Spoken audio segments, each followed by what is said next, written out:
Partenza molto veloce in corsia 5 mi sembra della Riviera del Brenta, molto bene anche all'esterno il Team Treviso che per il momento è ancora al comando, qualche problemino nel passaggio del testimone.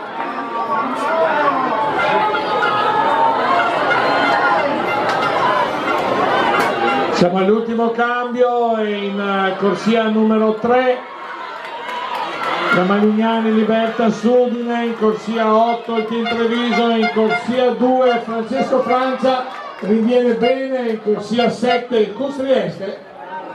Ovviamente poi ci sarà tutta la verifica dei cambi.